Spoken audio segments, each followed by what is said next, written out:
भगवान देवादिदेव महादेव का चरित्र कह रहा है। केवल जल लेकर भगवान शिव के मंदिर नहीं जाया जाता। शिव के मंदिर जाया जाता है अपना भरोसा, अपना विश्वास और अपनी दृढ़ता लेकर। और जब हम विश्वास लेकर जब शिव के मंदिर में जाते हैं तो निश्चित है हमारा जो कार्य होता है वो सफल जरूर होता है। उसमें सफलता जब मिलेगी जब हमारा विश्वास होगा। आपने वृक्ष लगाया, बड़ा हुआ, पत्ती भी आई, और फलदार वृक्ष लगाया और उसमें फल नहीं आया तो मन में आएगा कि इसमें फल नहीं आ रहा। फिर कहाँ जाओगे? तो किसी दुकानदार से जाकर कहोगे, दवाई बेचने वाले से, कि भैया हमने फल लगाया आम का, हमने आंवले का फल लगाए वृक्ष लगाया, हमने आम का वृक्ष लगाया, हमने बहुत फलदार वृक्ष, हमने नींबू का, मौसम्बी का, ये सारे वृक्ष हमने लगाए, बी का वृक्ष लगाया, जाम का वृक्ष लगाया, पर इसमें फल नहीं आ रहा। ये फलित नहीं। हमने वृक्ष तो लगाया, हमने वृक्ष का रोपण करा, हमने वृक्ष लगाया, पर इसमें फल नहीं आ रहा। आपने दुकानदार से कहा कि इसमें फल नहीं आ रहा, हम क्या करें, इसमें फल आना चाहिए। अब दुकानदार बोला कि माताजी एक काम करो, तुम ये दवाई लेकर चले जाओ और इस वृक्ष के नीचे ये दवाई डाल देना तो वो फल देना प्रारंभ करेगा। अब वो दवाई आपने ले जाकर डाली और डालने के बाद उसमें फल आ गया। किसी किसी में फूल नहीं आता तो उसमें फूल आ गया। दवाई डलते ही उसमें फल भी आया और दवाई डलते ही उसमें फूल भी आया। उसी तरह हम रोज शिव जी को जल चढ़ा रहे हैं, हम रोज भगवान शंकर को जल समर्पित कर रहे हैं, हम प्रतिदिन भगवान शंकर को जल अर्पण कर रहे हैं, हम प्रतिदिन भगवान शिव को जल समर्पित कर रहे हैं। जल तो हम रोज चढ़ा रहे हैं, जल तो हम रोज भगवान देवादिदेव महादेव को चढ़ा रहे हैं, पर हम जिस दिन जल के साथ में औषधि के रूप में विश्वास, जल के साथ में विश्वास जब हम भगवान शंकर को समर्पित करना प्रारंभ कर देते हैं, भगवान शिव को जब हम विश्वास देना प्रारंभ कर देते हैं, अपना भरोसा दृढ़ी कर कर जल चढ़ाना प्रारंभ कर देते हैं, फिर हमारा कार्य सफल होना प्रारंभ हो जाता है, हमें सफलता मिलना प्रारंभ हो जाती है। फिर हम और आप सफलता की ओर आगे बढ़ जाते। मतलब वृक्ष तो लगा, पत्ती भी आई, बड़ा भी हुआ, पर उसमें ना फल था ना फूल था। फल और फूल कब आया? जब उस वृक्ष को लगाने के बाद फल फूल कब आया? जब उस वृक्ष में हमने थोड़ी सी औषधि डाली, हमने थोड़ी सी दवाई डाली, या हमने उस दवाई का प्रयोग करा। तो वो दवाई कौन सी? हम जल तो चढ़ा रहे हैं और रोज भगवान से करें, भगवान मेरा एक काम कर देना, बाबा मेरी सुन लेना, मेरी बहू को संतान दे देना, बाबा सुन लेना, मेरा व्यापार चालू कर देना, बाबा सुन लेना, बाबा ऐसा कर देना। हम रोज भगवान से विनती कर रहे हैं, रोज प्रार्थना कर रहे हैं, रोज जल चढ़ा रहे हैं, रोज विनय कर रहे हैं, रोज झोली पसार कर बाबा को नमन कर रहे हैं, प्रणाम कर रहे हैं कि बाबा मेरी झोली भर देना, ऐसी कृपा कर देना, दया कर देना। पर वो झोली भरा ही नहीं रही है, वो कृपा हो ही नहीं रही है। उसका कारण क्या है? हमारा विश्वास उस जल के साथ में नहीं जा रहा। हमारा विश्वास उस जल के साथ नहीं जा रहा, उस जल के साथ में हमारा विश्वास नहीं जा रहा। और जिस दिन जल के साथ हमारा भरोसा, उस जल के साथ हमारी दृढ़ता, उस जल के साथ हमारा विश्वास शिव को चढ़ने लगे, हमारा भरोसा शंकर के चरणों में जाने लगे, तो समझ लेना कि मेरे देव अधिदेव महादेव की कृपा होना प्रारंभ हो। हम भरोसा ही नहीं दे पा रहे। कितने लोग हैं संसार के, कितने लोग हैं संसार के, कितनी मेरी जीजियां, कितने मेरे जीजा, कितनी मेरी बेटियां, कितने बेटा मेरे बुजुर्ग माँ बाप, कितने शिव जी के मंदिर में जाकर जल चढ़ा रहे हैं और रोज जा रहे हैं। और अभी कहा कि सावन के महीने में, पहले कहा था 1 लोटा जल सारी समस्या का हल। अब अभी क्या बोल रखा है? सावन के महीने में 2 लोटा जल सारी समस्या का हल। कितने लोग जा रहे हैं, कितने भगवान को जल चढ़ाने के लिए जा रहे हैं, कितने भगवान को जल समर्पित करने जा रहे हैं। ढेरों लोग, मंदिर में अपार भीड़ पड़ी है। अभी कुछ दिन पहले अखबार में देखा था कि सोमवार को महाकाल बाबा के दरवाजे पर भीड़, काशी में भीड़ और ओमकारेश्वर भीड़, कुबेरेश्वर धाम भीड़, जितने जितने शिवालय हैं सब दूर भीड़ बढ़ गई। पर शिव पुराण की कथा कहती है कि शंकर का मंदिर और शंकर की कथा भीड़ बढ़ाने का स्थान नहीं है। शंकर का मंदिर और शंकर की कथा भाव बढ़ाने का स्थान है। यहाँ शिव के मंदिर में जब जाएं, शिवालय में जब जाएं या शिव महापुराण की कथा में जब पहुँचें तो हमारे भीतर का भाव बढ़े, हमारे भीतर का विश्वास बढ़े, हमारे भीतर की दृढ़ता बढ़े।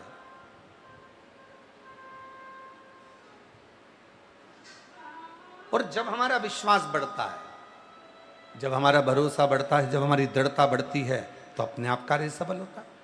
मंदिर तो ढेर जा रहे हो, शिव मंदिर में भीड़ लगी पड़ी हुई है, सारे शिवालयों में भीड़ लग गई। शिव महापुराण ने संसार के लोगों को मंदिर जाना सिखा दिया, सारे शिवालय भरे पड़े हुए हैं। पर शिवालय तक तुम जाओ, शंकर जी को रोज सावन के महीने में 2 लोटा जल चढ़ाओ, पर उस जल के साथ में तुम्हारा विश्वास भी शिव के चरणों में हो।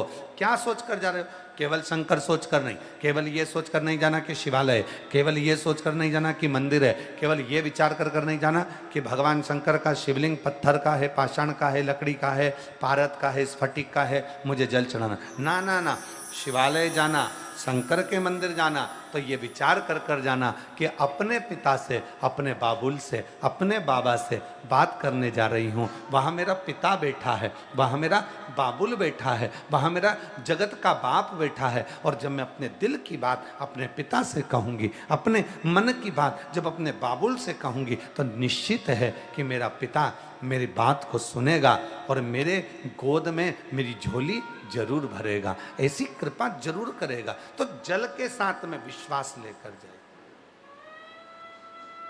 और हम तो बाबा के भरोसे चलते हैं, हम तो बाबा के भरोसे चलते हैं।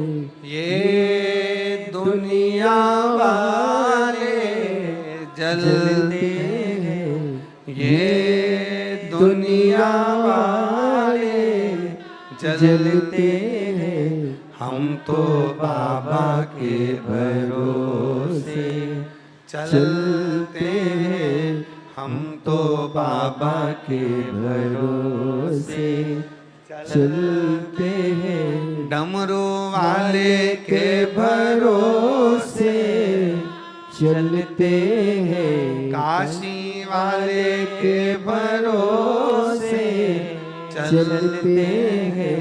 हम तो बाबा के भरोसे चलते हैं, हम तो बाबा के भरोसे चलते हैं। जल लेकर जाओ, मंदिर जाओ, खूब जाओ, जितना बन सके ऐसा भाव से मंदिर में पहुंचो। पर उसके जल के साथ में एक औषधि और लेकर जाओ, वो है विश्वास की औषधि, वो है तुम्हारा भरोसा, वो है तुम्हारी दृढ़ता, वो है तुम्हारा विश्वास। और जितनी मेरी जीजियाँ ऑनलाइन कथा सुन रही हैं, आस्था चैनल पर बैठकर इस पवित्र कथा का लाभ ले रही हैं, जितनी भी मेरी माताएं, जितनी मेरी बेटियां, जितने मेरे बेटा, जितने मेरे बुजुर्ग माता पिता सावन के महीने में ये पवित्र शिव महापुराण की कथा को ऑनलाइन फेसबुक, यूट्यूब पर और आस्था चैनल पर जितनी सोशल मीडिया पर श्रवण कर रहे हैं, उनसे निवेदन है, मंदिर जाओ, खूब जाओ, शिवालय जाओ, खूब जाओ, तीर्थ जाओ, खूब जाओ, मना नहीं, पर साथ में एक काम और करो, अपने विश्वास को दृढ़ करो, अपने भरोसे को दृढ़ करो। अभी कावड़ चल रही है, अवंतिकापुरी में भी कावड़ जा रही है, उज्जैनी में ओमकारेश्वर भी कावड़ जा रही है, विश्वनाथ भी कावड़ जा रही है, काशी नीलकंठ भी कावड़ जा रही है, प्रत्येक शिवालय, यहाँ तक कुबेरेश्वर धाम सीहोर में भी कावड़ आ रही है। हम जितने कावड़ यात्री होते हैं, हम उन कावड़ यात्रियों को, जैसे 25 अगस्त की बाबा की प्रदोष की कावड़ है, सुबह 9 बजे माँ सीवन के तट से भरी जाएगी और 11 किलोमीटर बाबा तक आएगी। कामना कावड़, भौम प्रदोष की कावड़। लाखों शिव भक्त आते हैं उस दिन, पर उन लाखों शिव भक्तों को हम एक बात जरूर कहना चाहते हैं, आप आओ पर साथ में भरोसा लेकर आओ, विश्वास लेकर आओ कि मैं जाऊंगा, बाबा को कावड़ का जल सीवन नदी माँ से भरूंगा और उस जल को लेकर बोल बम बोल बम बोल बम बोलता हुआ बाबा कुबेर भंडारी के चरणों को समर्पित करूंगा। 11 किलोमीटर तक मैं चलकर जाऊंगा और बाबा का नाम लेकर जाऊंगा और वो जल मैं शंकर को समर्पित करूंगा। और ये मेरा विश्वास करता है कि मेरा बाबा मेरी झोली भरेगा, मेरा बाबा मेरे दिल की बात सुने। एक पत्र अच्छा है, देखो।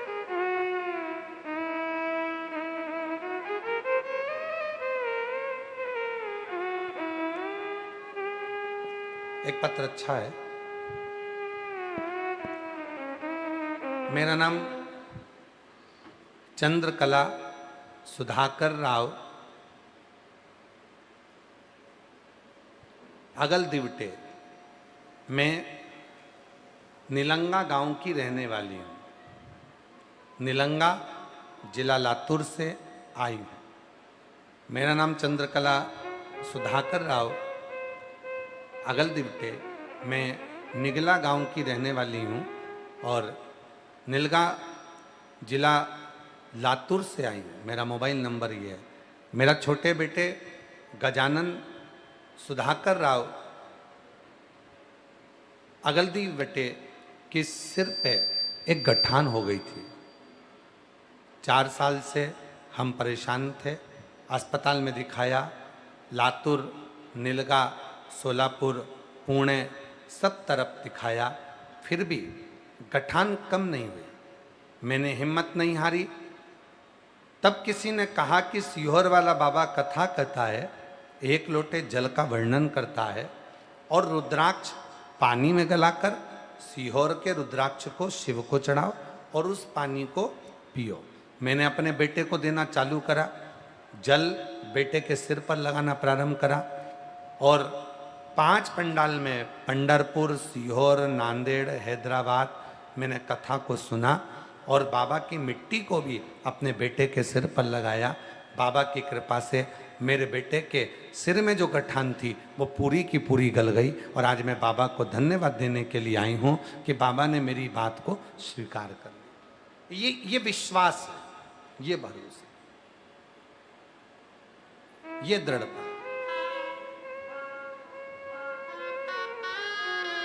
और जो जैसी भावना लाया वो वैसा ही फल पाया। नहीं खाली उसे लौटाया, वो मन ही मन हर्षाया और कर दिया माला माल काशी वाले ने, लुटा दिया भंडार काशी वाले ने, लुटा दिया भंडार काशी वाले ने, लुटा दिया भंडार काशी वाले ने। अरे कर दिया माला माल काशी वाले ने, लुटा दिया भंडार काशी वाले ने। जल लेकर जाओ, शिव के मंदिर जाओ, शिवालय जाओ, कावड़ यात्रा लेकर जाओ, कावड़ भरकर लेकर जाओ, 2 लोटा जल लेकर जाओ। खूब प्रेम से आप कुबरेश्वर धाम आओ, काशी जाओ, उज्जैनी अवंतिकापुरी जाओ, चाहे ओमकार जाओ, चाहे नीलकंठ जाओ, पर उसके साथ अपने विश्वास को लेकर जाओ, अपने भरोसे। अच्छा, कई लोग कहते थे, जी जी हाँ, कई लोग कहते हैं गुरुजी हम आए हैं तो विश्वास से ही आए होंगे। हम इतने लोग आए हैं तो भरोसे से ही आए होंगे। नहीं नहीं, इसको भरोसा। वैसे तो तुम शादी में भी चली जाती हो तो क्या विश्वास पे जाती हो? शॉपिंग मॉल में जाती हो तो क्या विश्वास पे जाती हो? या किसी दुकान पर सामान खरीदने जाती हो तो विश्वास से तुम उसको विश्वास कब होगा, भरोसा कब होगा, विश्वास की दृढ़ता कब आएगी? जिस समय पर आप अपने घर से जब निकलो और अपने साथ जो जल लेकर जा रहे हो, जो वस्त्र लेकर जा रहे हो, जो सामग्री लेकर जा रहे हो, उसमें ये भरोसा होना चाहिए कि मैं जिसके लिए लेकर जा रही हूं वो स्वीकार कर रहा है और मेरी बात को पूरा पूरा सुन रहा है। पूरा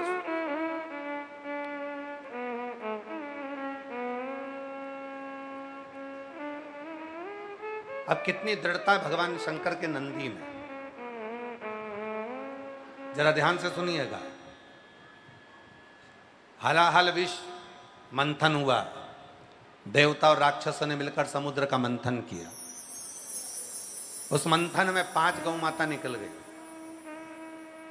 कामदेव, सुरभि, सुशीला, बहुला आदि कादि 5 गायें। 5 गौ माता के बाद में निकल गया विष, और सबसे पहले निकलता है विष। भगवान जब परीक्षा लेता है तो सबसे पहले कष्ट ही मिलता है।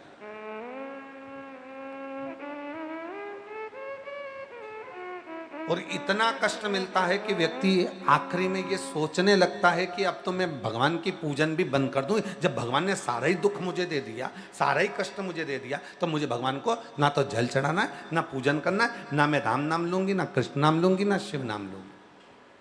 जब व्यक्ति के जीवन में कष्ट आता है तो वो भगवान को सबसे पहले छोड़ देता है। भगवान ने मेरा बुरा कर दिया, भगवान ने मेरा बुरा कर दिया। अरे जी, भगवान कभी बुरा नहीं करता।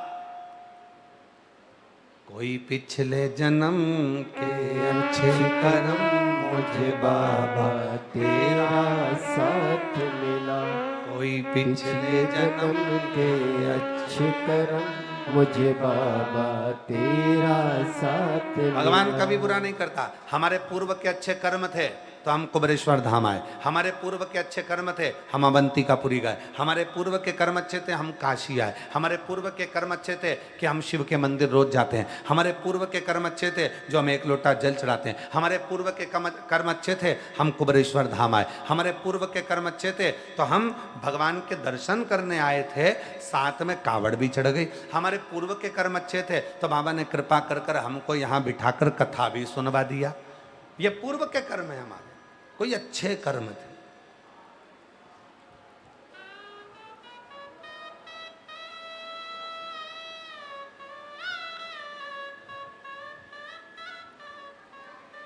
पूर्व के कर्म थे, पहुंच गए। और अगर हमारे पूर्व के कर्म ही कुछ ऐसे होते हैं जिसके कारण बस हमारा कोई काम अगर बनते बनते बिगड़ रहा है तो हम ये ना सोचे कि भगवान ने हमारा काम बिगाड़ दिया। ना ना ना, हमारा पूर्व का कर्म था, हो गया जो होना था। बाबा अच्छा करेगा, मुझे भरोसा, मुझे विश्वास, मेरा शिव अच्छा करेगा, ये मुझे विश्वास है, ये मुझे भरोसा। भरोसो दृढ़ इन चरण न कैरो, पूर्ण भरोसा। ये मेरा भरोसा करता है कि मेरा बाबा मेरी सुनेगा, आज नहीं तो कल देगा।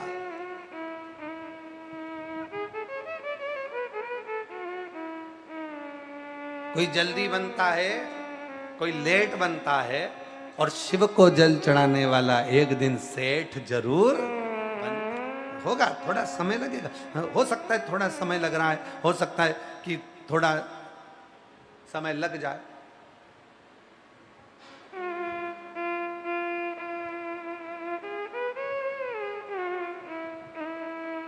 पर हम उस गलत सोच में पड़े।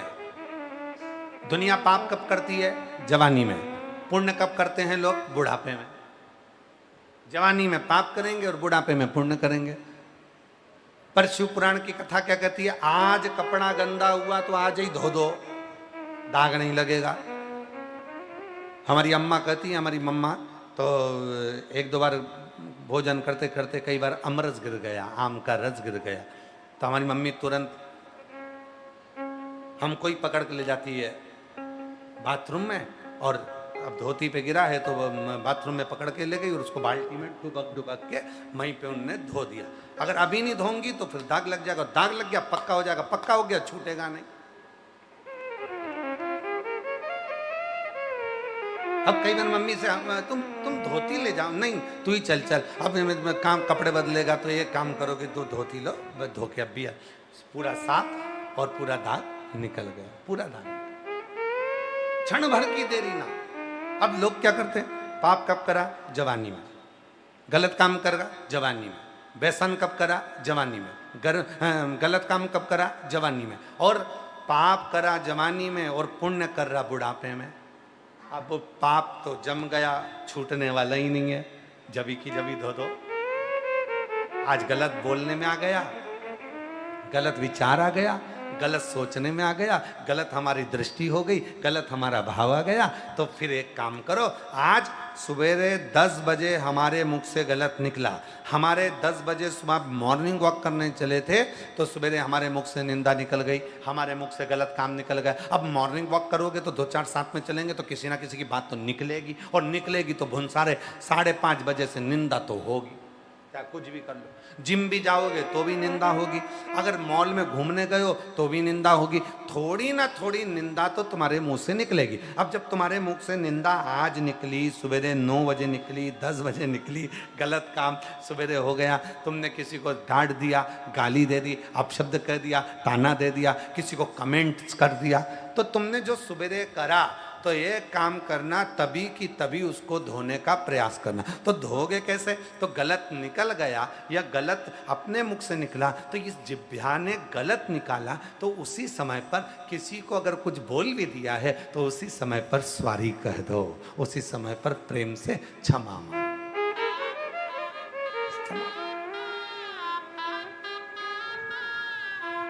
क्षमा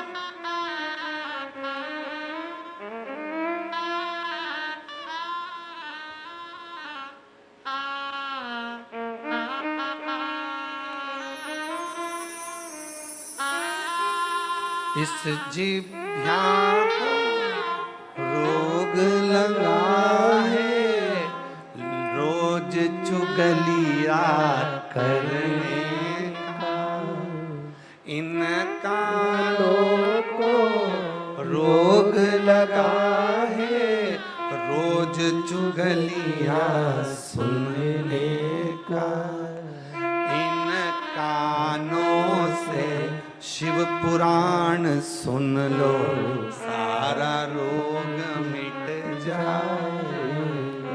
हरि ओम, हरि ओम, हरि ओम, हरि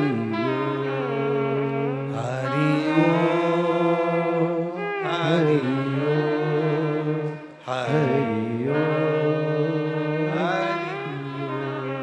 अब जिब्या से पाप हो गया, गलत बोल दी, जिब्या से पाप हो गया, निंदा कर दी, जिब्या से पाप हो गया कि उसने गलत बोल दिया, तो अब क्या करना है, थोड़ी देर अपने मुख से गलत निकल गया तो थोड़ी देर बैठकर भजन कर लो, बन सके तो क्षमा मांग लो। और अगर इन कानों से गलती हो गई, इसने चुगली सुन ली, निंदा सुन ली, तो एक काम करो, थोड़ी देर बैठकर भगवान की कथा सुनो। काशी,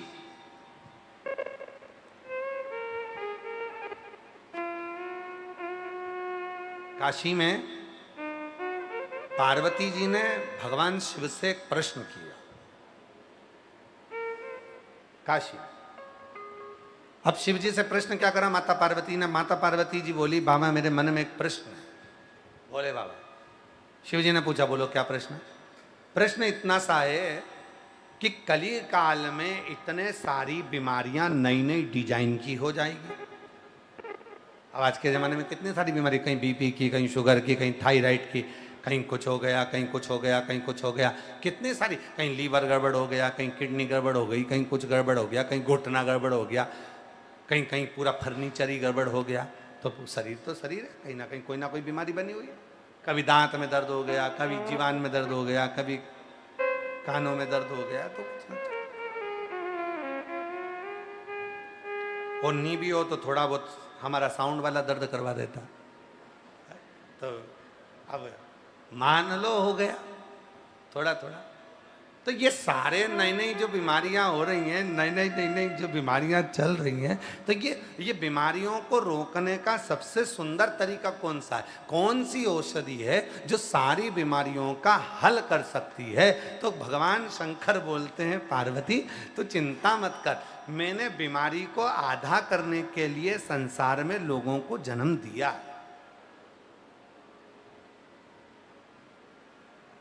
बीमारी को आधा करने के लिए मैंने संसार के लोगों में आधों को जन्म दिया। क्या करा आपने?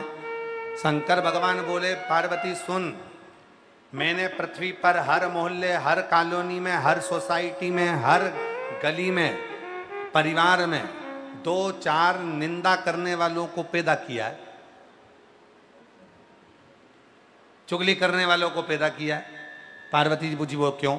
शंकर भगवान बोले, सुन पार्वती, जिस गली में, जिस मोहल्ले में, जिस सोसाइटी में, जिस कॉलोनी में, जिस नगर में, जिस गांव में, जिस मोहल्ले में, जिस परिवार में निंदा वाले नहीं होंगे तो लोग ज्यादा बीमार पड़ेंगे। इसलिए निंदा करने वाले अगर होंगे तो बीमारी थोड़ी बहुत होगी, कम होगी। आधी बीमारी निंदा करने वाला उसकी निंदा कर कर कर निंदा कर कर कर निंदा कर कर कर उसकी सारी बीमारी को निचोड़ लेता है और दूसरे के घर पर छोड़ देता है।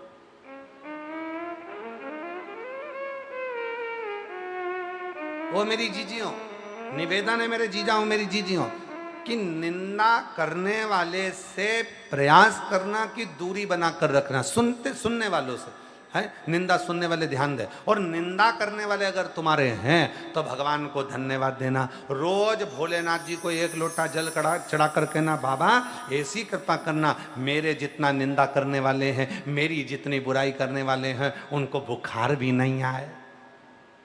अगर बुखार आ जाएगा, 4 दिन पलंग पर से नहीं उठेगी, और नहीं उठेगी तो फिर मेरी निंदा कौन करेगी? और मेरी निंदा नहीं करेगी तो मैं बीमार पड़ जाऊंगा।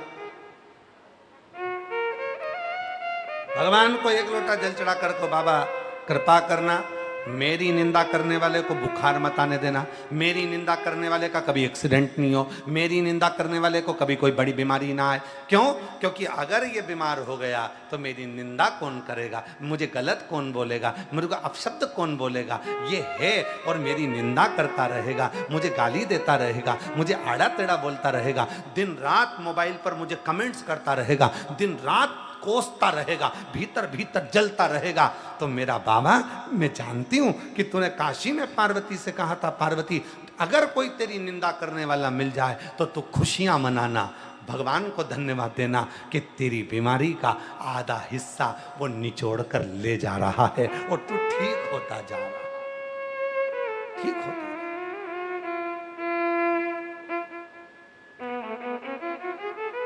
ये दया करना भोलेनाथ।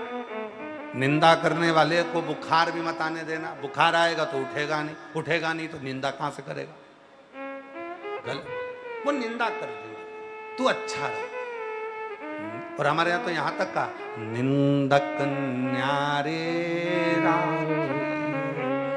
आंगन कुटीर छवाए, और बिन पानी बिन साबुन सारो मेल धुल जाए। अगर निंदक है हमारे पास में, हमारे साथ में, तो समझ लेना कि हमारी जिंदगी के सारे दोष, सारे पाप, सारे कष्ट, सारी बीमारियां धीरे धीरे धीरे धीरे वो साफ कर देगा।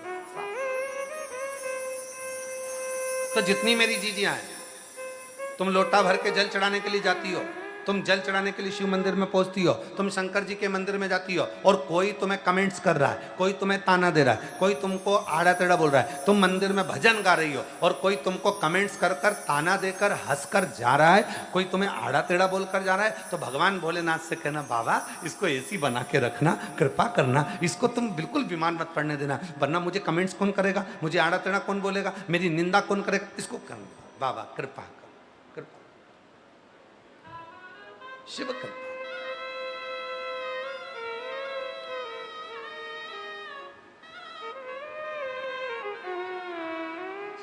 निंदक को साथ रखो, निंदक बोले बोले तो आग लगे बस्ती में, अपन रहो मस्ती में, क्या किसको रोइए, जम के बोलो जरा, क्या किसको रोइए, चादर तान के सोइए। आपने को क्या करना, मस्त होकर जियो, मस्त होकर। और जीवन का यही लक्ष्य है, जीवन का यही आनंद है।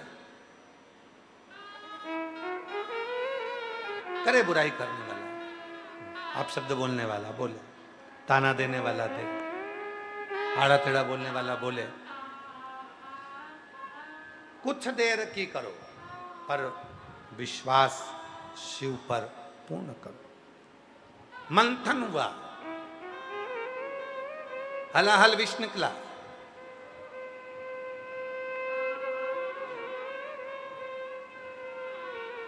मंथन में सबसे पहले विष निकला।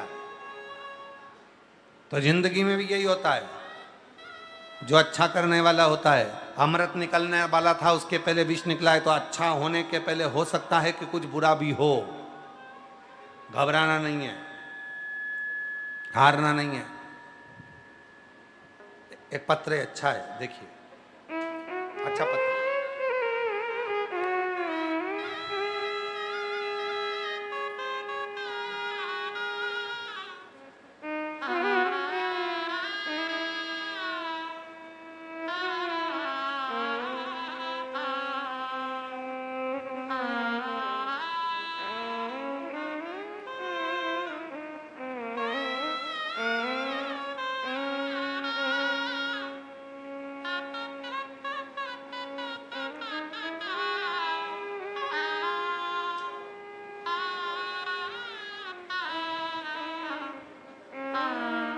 मेरा नाम नीरा वर्मा है।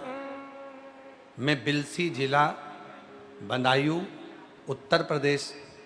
मेरे पति का नाम मुकेश वर्मा है। मेरा नाम नीरा वर्मा, मेरे पति का नाम मुकेश वर्मा, बिलसी जिला बदायूं उत्तर प्रदेश से आई हूँ। गुरुजी, मेरे 3 बेटी और 1 बेटा है। उसकी शादी हो गई है, उसके भी 3 बेटियां हैं। और गुरुजी, मेरे बेटे के मुख में एक दाना हो गया था। हमने डॉक्टर को दिखाया, डॉक्टर ने कैंसर की शिकायत बोला और हम घबरा गए। तभी पड़ोसन ने आकर कहा, पशुपति व्रत रखो और सीहोर का रुद्राक्ष मंगा लो, जल बेटा को पिलाओ। मैंने बेटा को सीहोर भेजा और रुद्राक्ष मंगा लिया। रुद्राक्ष का जल पिलाने लगी और पशुपति व्रत रखी। कुबेरेश्वर धाम की कृपा से मेरा बेटा ठीक हो गया। मैं बाबा को प्रणाम करने के लिए यहाँ आई हूँ। गुरुजी, 2021 से आपकी कथा सुन रही हूँ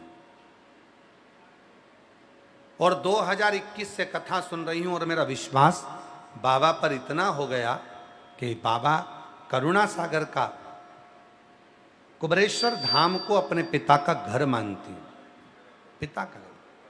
और बाबा से जो मांगती हूँ मेरा बाबा वो दे देता। एक लाइन अच्छी लिखी है, आप और हम गुनगुनाते हैं कि लुटा दिया भंडार काशी वाले ने, कर दिया माला माल काशी वाले ने, लुटा दिया भंडार काशी वाले ने, कर दिया माला माल काशी वाले जो जैसी भावना लाया वो वैसा ही फल पाया। नहीं खाली उसे लौटाया, वो मन ही मन हर्षाया। कर दिया माला माल काशी वाले ने, लुटा दिया भंडार काशी वाले ने। अरे लुटा दिया भंडार काशी वाले ने, कर दिया माला माल काशी वाले विश्वास के साथ। मंथन में पहले निकला है विष, और वो विष निकलने का कारण क्या है? पहले आप लोग, मेरी जीजियां चाय बनाती हैं, दूध भी डाल देती हैं, चाय पत्ती भी डाल देती हैं, शक्कर भी डाल देती हैं, अदरक भी कूट के डाल देती हैं। कभी कभी गुस्से में रहती है तो ज्यादा अदरक कूट देती है।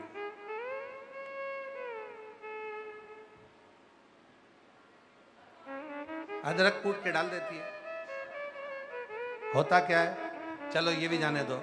मेरी जीजियां गुलाब जामुन बनाती हैं, जलेबी बनाती हैं, तिल्ली की गजक बनाती हैं, शक्कर को पकाती है, उसके ऊपर फेन आ जाता है, खार आ जाता है,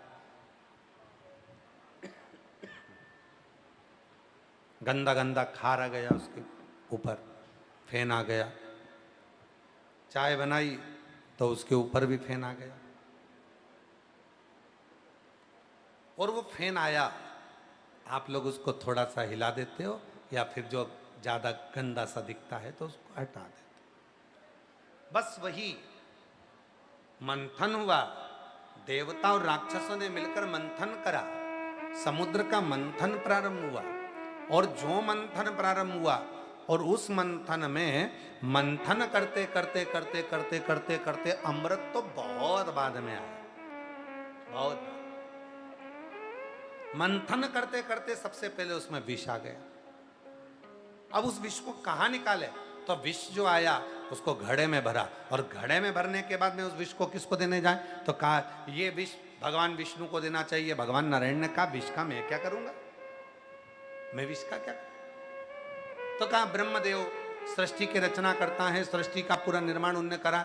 उन्हीं ने कहा था कि मैं सृष्टि का रचना करता हूं, मैं भगवान, मैंने सृष्टि रची है, तो एक काम करो, इस विष को ब्रह्मा जी को दे दो, ब्रह्मा जी को।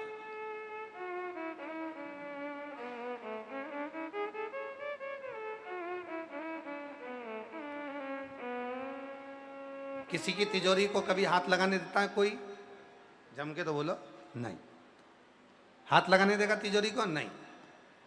पर वही तिजोरी में सांप घुस गया तब, उसी तिजोरी में अगर सांप आ गया तो फिर जो तिजोरी का मालिक होता ना, वो कह देता है भैया थोड़ा सा देख लो ना, हमारी तिजोरी के नीचे सांप घुस गया, सांप। और वो तो तिजोरी को हाथ नहीं लगाने दे रहा, वो तो तिजोरी को छूने नहीं दे रहा, पर तिजोरी के नीचे जैसे ही सांप आया, तिजोरी के पीछे जैसे ही सांप आया, इतनी देर में कहा इस तिजोरी को तुम संभाल लो भैया, देखो ना। तो भैया हमें तो लग रहा है कि तिजोरी के नीचे तो सांप नहीं है, तिजोरी के पीछे से अंदर घुस गया। और सांप का घुस गया तिजोरी के अंदर, पीछे से घुस गया। तो फिर कहा अरे भैया आप करें क्या? तो एक काम करो, ये लो, ये चाबी लो, ये चाबी लो।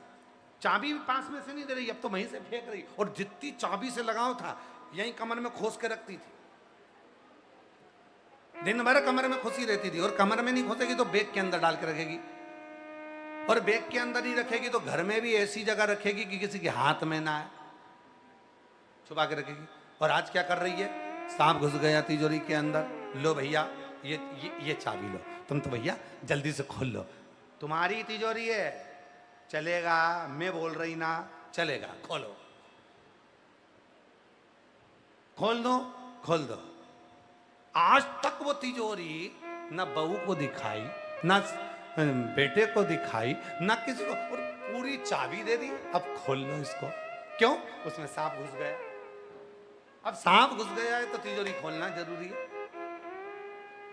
और जो तिजोरी खोली, और तिजोरी खोलते ही उसमें से सांप को पकड़ कर लेकर चले गए। इतनी देर में तो 1 सेकंड की देरी नहीं हुई, तिजोरी का दरवाजा बंद और ताला लगा के चाबी कमर,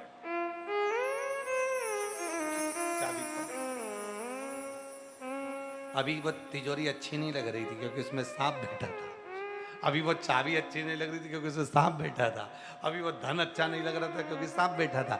उसी तरह शरीर में अगर बीमारी आती है तो भोजन अच्छा नहीं लगता है, और मन में अगर पाप आता है तो भगवान शंकर का भजन अच्छा नहीं लगता है।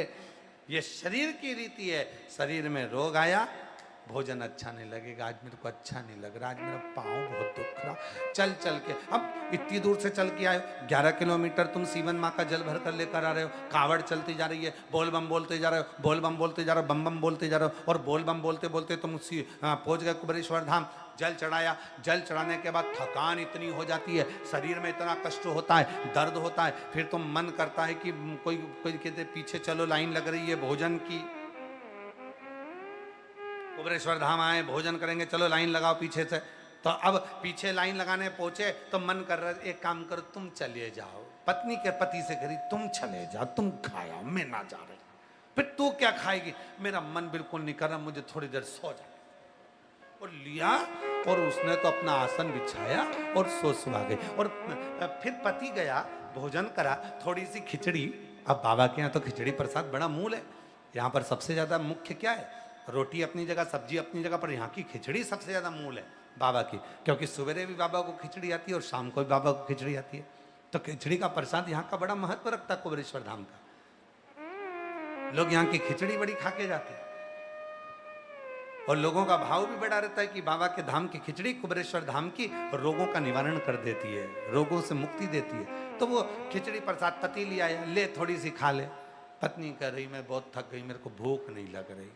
मतलब शरीर में रोग आया, शरीर में कष्ट आया तो भोजन छूट गया, और मन में कष्ट आया, मन में अगर रोग आया तो भजन छूट गया, भगवान का भजन छूट गया। अब जैसे ही वो छूटा भजन तो मन में आया कि अब मैं क्या समझ में नहीं आ रहा, ये तिजोरी का सांप निकल गया, अब तिजोरी अच्छी लग रही, अब श्रेष्ठ। और जब से देखा तुम्हें डमरू वाले, दिल हमारा ठिकाने नहीं। जब से देखा तुझे डमरू वाले, दिल हमारा ठिकाने नहीं। दिल हमारा ठिकाने नहीं है, दिल हमारा ठिकाने नहीं, दिल हमारा ठिकाने नहीं है, दिल हमारा ठिकाने नहीं। जब से देखा तुझे डमरू वाले, दिल हमारा ठिकाने नहीं।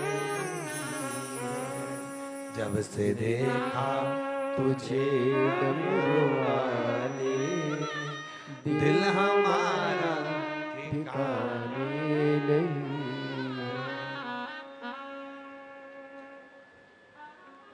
ये दिल ठिकाने, मंथन हुआ, विष निकला, हला हल विष था, छोटा मोटा विष नहीं था, हला हल विष।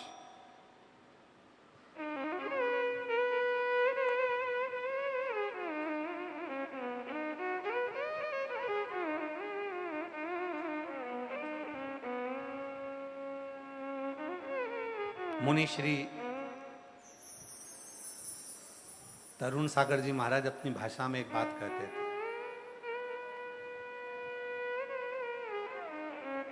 एक व्यक्ति गुस्से में गया, परेशान था,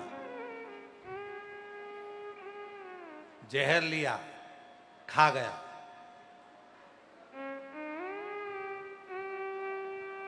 अब जहर खाने के बाद व्यक्ति जिंदा रहेगा? गुस्से में गया, जहर लिया, खा गया, रात को खाया, सुबह उठ के वापस बैठ गए।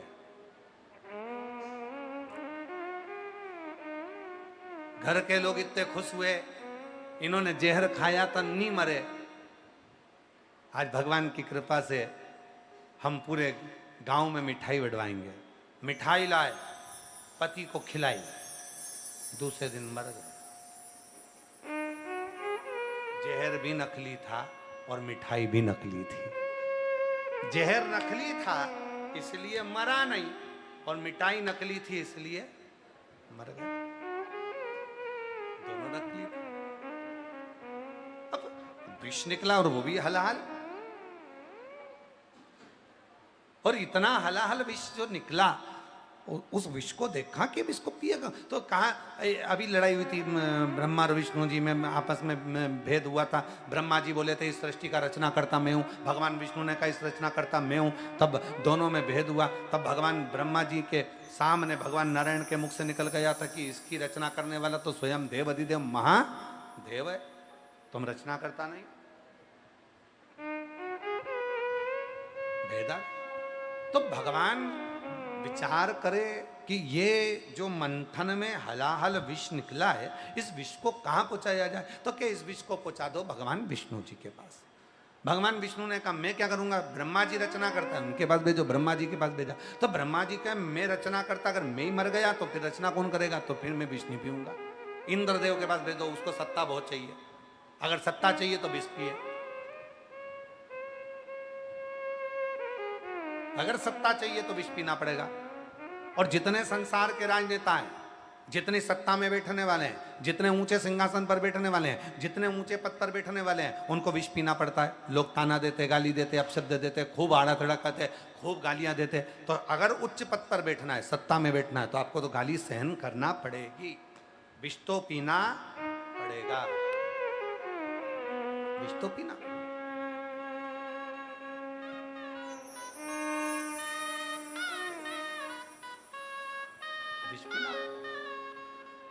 रचा है सृष्टि को इस प्रभु ने, वही ये सृष्टि चला रहे हैं। रचा है सृष्टि को जिस प्रभु ने, वही ये सृष्टि चला रहे हैं। जो पेड़ हमने लगाया पहले, जो पेड़ हमने लगाया पहले, उसी का फल हम अब पा रहे हैं। रचा है सृष्टि को जिस प्रभु ने, वही ये सृष्टि चला रहे हैं। रचा है सृष्टि को जिस प्रभु ने, वही सृष्टि चला रहे। जो पेड़ हमने लगाया पहले, जो पेड़ हमने लगाया पहले, उसी का फल हम अब पा रहे हैं। रचा है सृष्टि को जिस प्रभु ने, वही सृष्टि चला रहे हैं। रचा है सृष्टि को जिस प्रभु ने, वही ये सृष्टि चला रहे हैं। रचा है सृष्टि को जिस प्रभु ने, वही ये सृष्टि चला रहे हैं। बड़े भाव से दोनों हाथों से ताली से बजाएं।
भगवान देवाधिदेव महादेव की पवित्र आनंदमय कथा बाबा की कृपा से चल रही है आनंद से। आप और हम सब ऑनलाइन श्रवण कर रहे हैं। ये कथा 7 तारीख को विराम हो जाएगी। उसके बाद में बाबा की एक पवित्र कथा 17 से 23 अगस्त जयंती स्टेडियम भिलाई छत्तीसगढ़ में दोपहर 1 बजे से 4 बजे तक रहेगी। और जो बारिश को चलते हुए देखकर कथा को श्रावण महीने में ऑनलाइन रखा गया, जिस कथा के यजमान है श्री जीवन सिंह जी, हिरेंद्र सिंह जी, मनासा मध्य प्रदेश से हैं।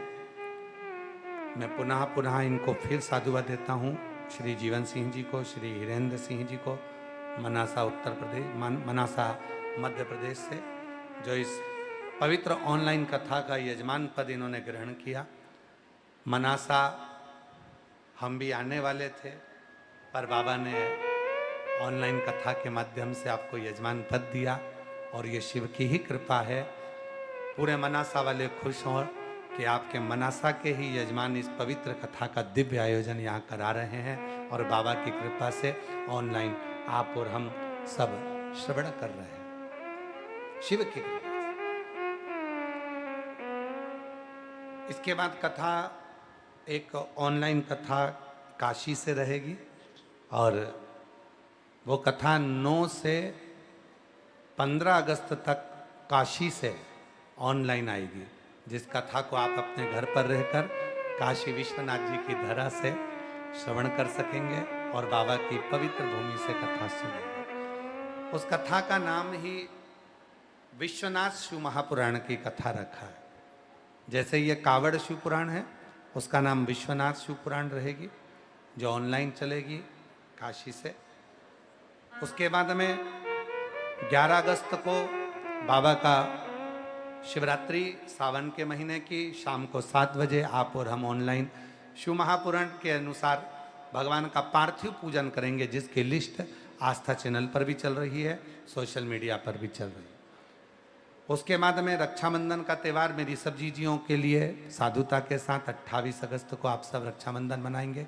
25 अगस्त को बाबा की कावड़, प्रदोष की कावड़ रहेगी। फिर 11 सितंबर से 17 सितंबर तक उचहार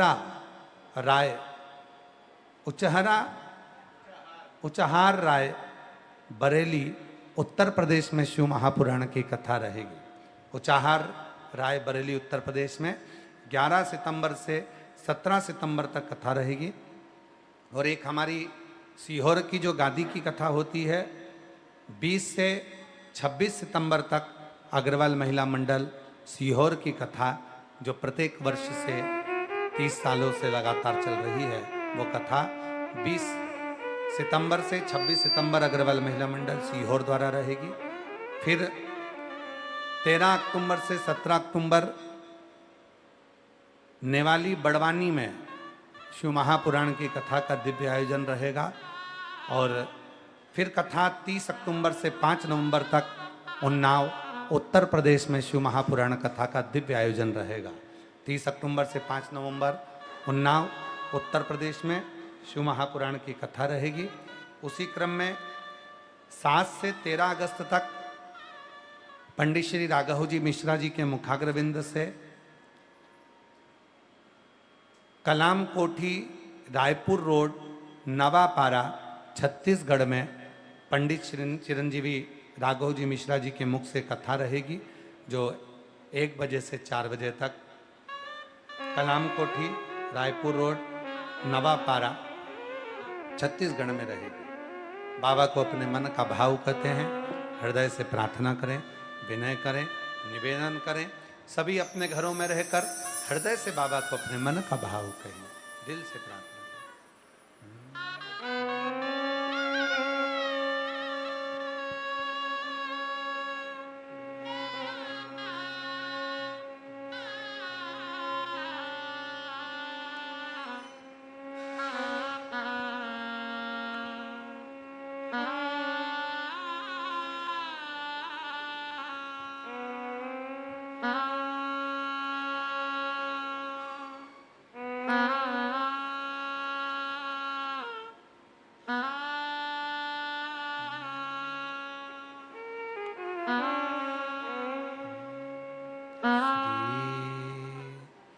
शिवाय नमस्तु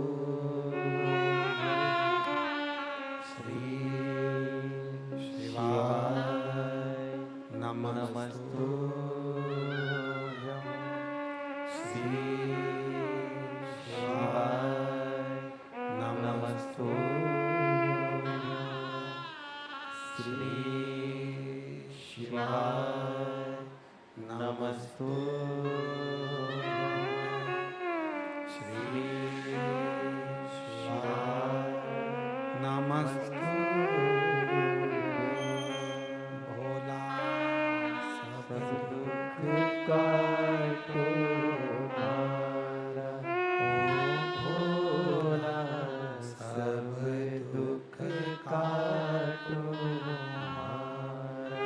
शिव शंकर जपो तेरी माला, भोले बाबा जपो तेरी माला, भोला सब दुख काटो हमारा, ओ भोला सब दुख काटो हमारा।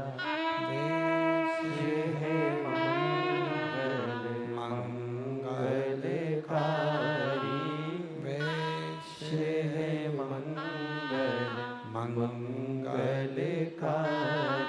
शमशान वासी हमारा, शमशान वासी हमारा, ओ भोला सब दुख काटो हमारा, ओ भोला सब दुख काटो हमारा।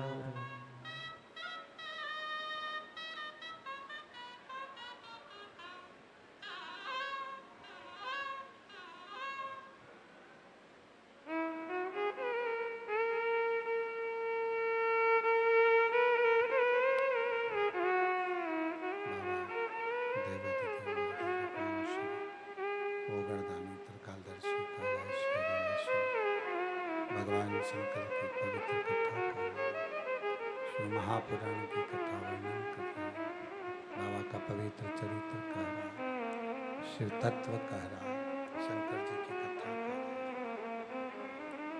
श्री महापुराण की कथा वर्णन कर रही है, शिव तत्व कह रहा है, शिव कथा कर रही है।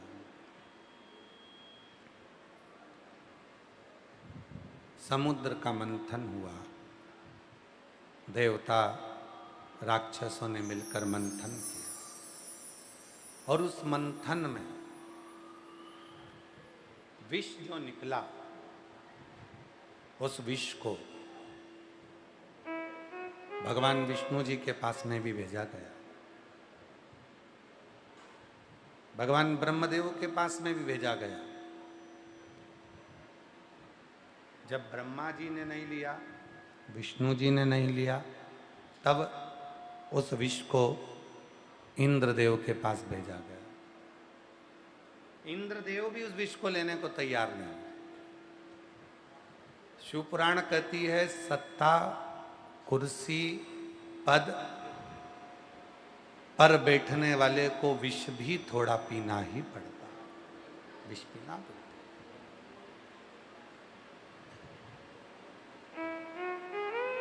उसको विष पीना पड़ेगा।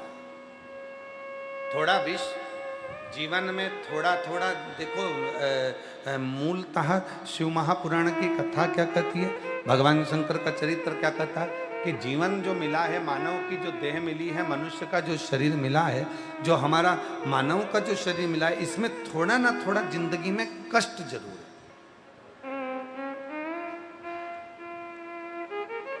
बिच्छू के जो डंक होते हैं ना, उसमें विष होता है। सर्प की जिह्वा में विष होता है, दांतों में विष होता है, सर्प के दांतों में विष होता है, बिच्छू के डंक में विष होता है, मधुमक्खी के भी डंक में विष होता है, पर एक मानव ऐसा है जिसकी जिह्वा पर अमृत भी है और विष भी है।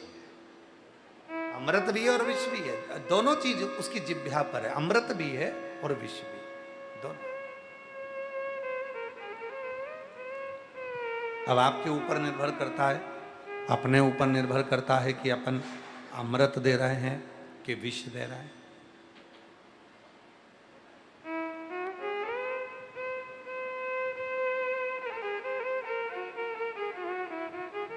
आप और हम क्या दे रहे हैं, हमारे ऊपर, आपके ऊपर निर्भर करता है। विष पहुंचा दिया भगवान इंद्र के पास में, इंद्र के पास में विष गया तो इंद्र ने कहा इस विष का मैं करूंगा, इस विष का मैं करूंगा क्या, मैं विष नहीं पीऊंगा। ब्रह्मा जी ने मना कर दिया, भगवान विष्णु जी ने मना कर दिया, इंद्रदेव ने मना कर दिया। जब सब जगह से मनाही आ गई तब आखिरी में सारे देवता एकत्रित हुए और उस विष का पात्र भरकर शिव जी के पास लेकर चले गए। क्यों? क्योंकि मालूम है कि केवल एक देव है, वो देव अधिदेव महादेव हैं, जो अमृत पीना पसंद नहीं करते, पर संसार का जितना ताप है, संसार का जितना दुख है, संसार का जितना कष्ट है, संसार की जितनी बीमारियां हैं, जितना रोग है, जितना विष है, शिव उसको पी लेते हैं। इसलिए आप और हम महामृत्युंजय अनुष्ठान करते हैं। आप और हम क्या करते हैं? महामृत्युंजय अनुष्ठान। और महामृत्युंजय अनुष्ठान करते हैं। जरा सा किसी का एक्सीडेंट हुआ, जरा सा किसी का कोई तकलीफ हुई, कष्ट हुआ, और हमने महामृत्युंजय अनुष्ठान करना प्रारंभ करा। महामृत्युंजय अनुष्ठान।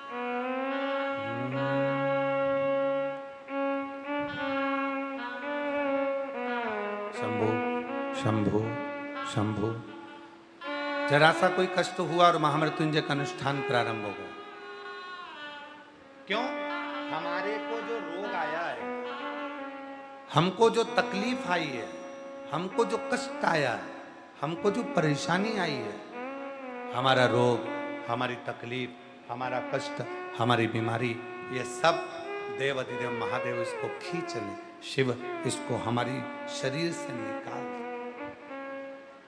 और तेरी कृपा बिना न हिले, लेते हैं श्वास तेरी कृपा से तनु, बखान क्या करूं मैं, राखों के बेटा, चपटी भभूत में खजाना, हे गंगा मुक्ति ओंकार भोले ओंकार आयुष शंभु तार। अब विष पहुंच गया देव अधिदेव महादेव के पास में, विष पहुंच गया भगवान शंकर जी के पास में। शिव जी नेत्र बंद कर कर बैठे थे।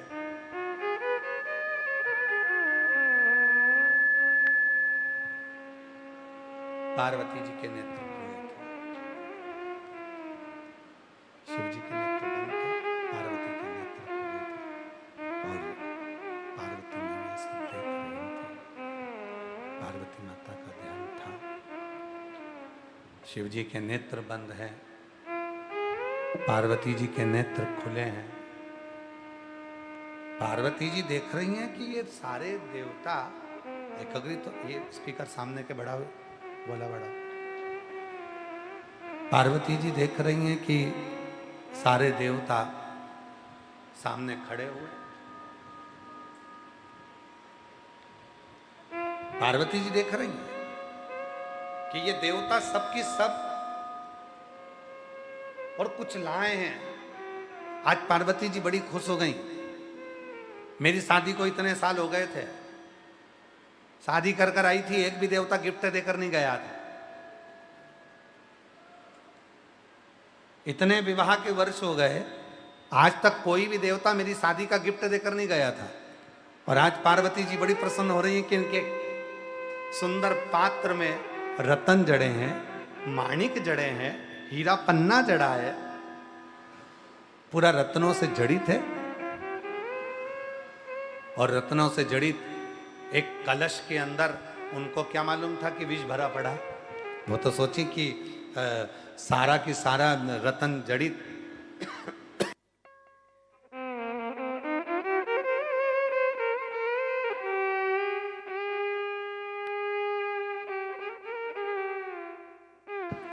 उनको तो लगा कि रतन जड़ित कलश आया है और रतन जड़ित कलश ये जो आया है इसमें अमृत भरा होगा, कुछ अच्छा भरा होगा। उनको लगा मेरी शादी के बाद का ये गिफ्ट देने के लिए। बड़ी प्रसन्न है मां, बड़ी आनंदित है मां। देखा देवादिदेव महादेव तो नेत्र बंद कर कर बैठे हैं। शिव जी का नेत्र बंद करने के बाद भी मेरे भोलेनाथ के चेहरे पर मुस्कुराहट है, हंस रहा, मुस्कुरा। अच्छा, हम आपसे पूछें, मेरी जितनी जीजी बैठी हैं जरा बताना, बच्चा जब नींद में मुस्कुराता है तो माँ क्या कहती है कि बे माता उसको दर्शन दे रही है, भगवान उसको दर्शन दे रहा है। बच्चा जब नींद में सोता रहे, छोटा सा बच्चा, शंभू शंभू शंभू, छोटा सा बच्चा नींद में सोता रहे और नींद में सोते सोते छोटा सा बच्चा जब मुस्कुराए, हंसे, प्रसन्न हो तो हम क्या कहते हैं, बे माता, माँ जगत जननी, माँ माता जो बच्चों का ध्यान रखने वाली माँ है वो उसको हंसा रही है। और वो सोते सोते में मुस्कुराता, वो सोते सोते में हंसता, वो मुस्कुरा। मेरे भोले बाबा वो भी नेत्र बंद कर कर मुस्कुरा रहे। मेरे शंकर, मेरे त्रिकालदर्शी, मेरे कैलाशी, मेरे अविनाशी, मेरे शिव, वो भी मुस्कुरा रहे। अब पार्वती जी समझ नहीं पा रही है कि इधर सारे देवता खड़े हैं कलश लेकर, रतन जड़ित, माणिक जड़ित, हीरे पन्ने से जड़ा हुआ, आभूषणों से जड़ा हुआ वो कलश लेकर खड़े हैं, और इधर मेरे प्रभु मुस्कुरा रहे हैं नेत्र बंद कर कर। पार्वती नहीं समझ रही, पार्वती भी प्रसन्न है। पार्वती जी के प्रसन्न होने का कारण केवल इतना है कि मेरी शादी को इतने वर्ष हो गए, मेरी शादी को इतने वर्ष हो गए और इतने वर्ष के बाद गिफ्ट देने के लिए अब आए हैं देवता। और शिव जी, भगवान भोलेनाथ, भगवान शंकर, त्रिकालदर्शी, कैलाशी, अविनाशी, भगवान शिव इसलिए प्रसन्न है। उनकी प्रसन्नता का कारण केवल इतना सा है कि पार्वती तू समझ नहीं पा रही है, ये देवता सब विष से पीछा छुड़ा रहे हैं और तेरे पति को विष पिलाने के लिए विष से पीछा।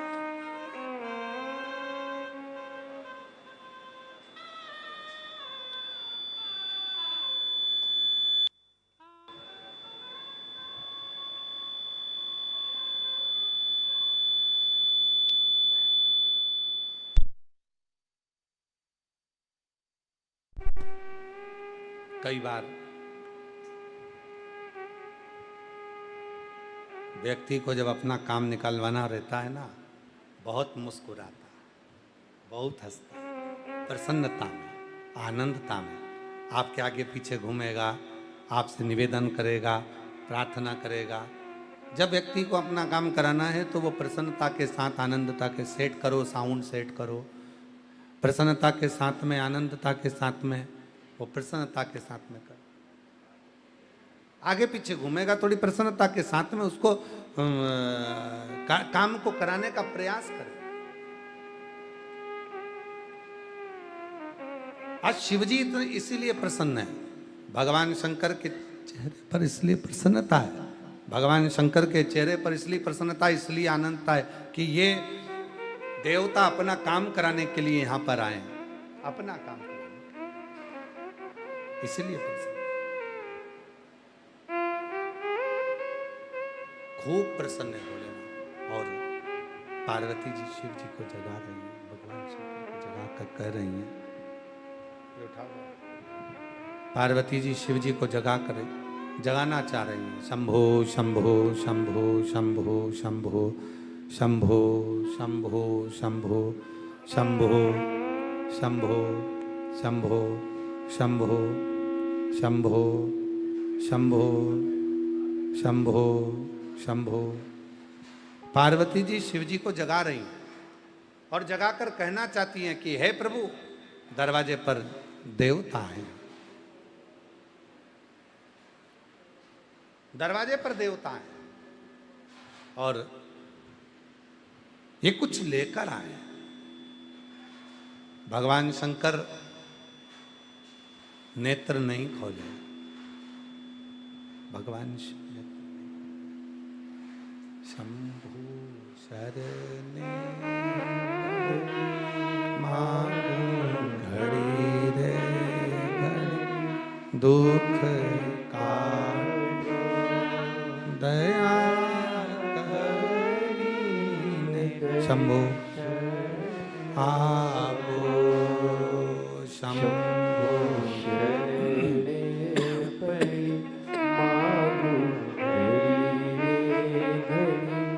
दुख काटो दया करीने दर्शन ओ शंभो शरणे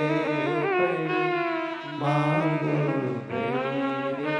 शंभो दुख काटो दया करीने दर्शन। पार्वती जी शिव जी को जगा रही हैं। भोलेनाथ जी जागिए। शंकर भगवान नेत्र बंद कर कर बैठे। शिव जी के नेत्र बंद हैं, बस मुस्कुरा रहे हैं, चेहरे पर प्रसन्नता।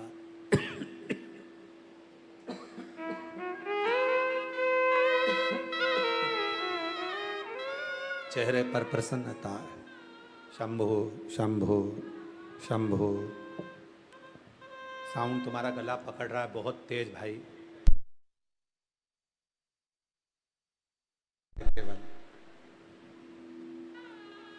मुस्कुरा रहा है ओघड़दान।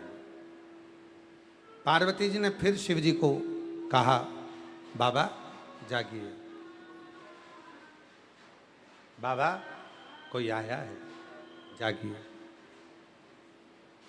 अब मेरे भोले बाबा ने, मेरे शंकर जी ने अपने नेत्र खोले, मेरे ओघड़दानी ने अपने नेत्र खोले और शिव जी ने जैसे ही नेत्र खोले, सामने सारे देवता थे। शिव जी ने उनका आदर करा। आइए, कितनी सुंदर कथा कह रही है। शिव महापुराण की ये कथा वर्णन कर रही है। विष लेकर आने वाले का भी शंकर जी आदर कर रहे हैं। अब आप में से कितने लोग हैं जो तुम गाली देने वाले का आदर करोगे? आप में से कितने लोग हैं जो अपशब्द कहने वाले का आदर करोगे? आड़ा टेढ़ा बोलने वाले का आदर करोगे? ताना देने वाले का आदर करोगे? कमेंट्स करने वाले का आदर करोगे? कई लोगों के तो मोबाइल पर जरा सा भी गलत कमेंट्स आ जाए तो वो सोच के बैठ जाते हैं, इसके बाद ये आन दे मेरे पास में जब देखूंगा, इसने मुझे ऐसा बोला ना, इसको जवाब तो मैं बाद में दूंगा। और कई बार माताएं भी अगर किसी के मुख से सुन लेती हैं कि तुम्हारे लिए ऐसा बोला था, अब मैं निपट लूंगी, बाद में देखूंगी, अभी रुक जा, आन दे इसको जरा, बाद में जान दे इसको, आन दे इसको बाद। अब पार्वती मैया देख रही हैं और शिवजी मुस्कुराकर आदर कर रहे हैं। आओ सा, आओ सा, आइए जी, आइए जी, आओ सा, सब आओ। इंद्रदेव ने भगवान ब्रह्मा जी से कहा, अभी देवादिदेव महादेव को मालूम नहीं है कि इसमें क्या है, इसलिए आओ सा कर रहे हैं। और जैसे ही मालूम पड़ जाएगा कि इसमें विष भरा है तो कहे जाओ सा, अभी जाओ तुम तो यहां से। अभी मालूम नहीं है इनको कि इसमें विष भरा है, इसमें विष।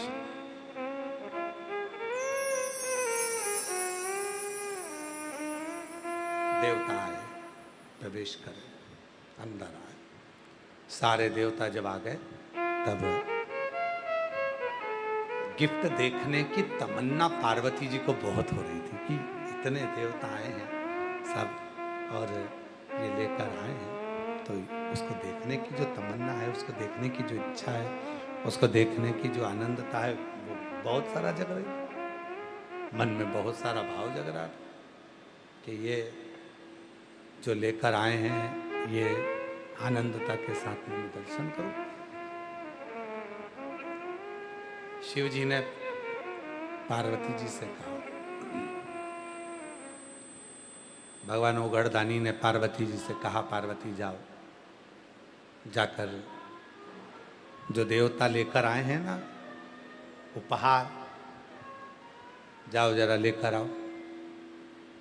पार्वती जी गईं, देवताओं को प्रणाम कर कर बोले, आप मेरे कैलाश पर आए हैं, हम आपका वंदन अभिनंदन स्वागत करते हैं।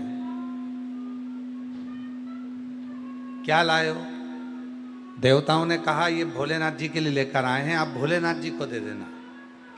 अब पार्वती जी ने बड़े खुश होकर कहा, जो पति का तुम सामान लेकर आए हो उस पे पत्नी का भी तो हक होता है। इतनी देर में इंद्र कह दिए, मां ये आपके लिए नहीं है, आपके बस की बात नहीं है, ये केवल आपके पति के लिए, ये आपके लिए नहीं। पार्वती जी विष लेकर जा रही हैं, उनको नहीं मालूम कि इसमें विष भरा पड़ा, ले गई। और जो चलते चलते मां जगत जननी पार्वती जी जैसे ही विष लेकर 2 कदम चली, उस घड़े को, विष के घड़े को जब देवता लेकर आ रहे थे तो ब्रह्मा, ब्रह्मदेव, भगवान विष्णु, इंद्रदेव, गरुण देव, वरुण देव, 33 कोटि देवता उस घड़े को नहीं उठा पा रहे थे, उस घड़े को हलाहल विष को झेल नहीं पा रहे थे। और जैसे ही मां जगत जननी के हाथ में विष का वो घड़ा आया और मां उस घड़े को लेकर चल दी। समझने वाला विषय है। मां जो दुर्गा भवानी, मां आद्य शक्ति, मां जगत जननी जगदम्बा, अंबा भी कम नहीं है, शिव की आदि शक्ति है मां। और उस घड़े को जब लेकर चली, अभी 33 कोटि देवता उठाए थे उस विष के घड़े को, अभी मां अकेली उठाकर जा रही है। जब अकेली माता उठाकर चली है तो इंद्र समझ गए, अब ये घड़ा शिव के पास जाएगा, शिव इसको पी लेंगे, ये छूटेगा नहीं, ये साधारण नहीं होगा, ये छूटने वाला नहीं होगा। शंकर इसको पी जाएंगे, शिव इसको धारण कर लेंगे, शंकर इसको पी लेंगे, शिव इसको धारण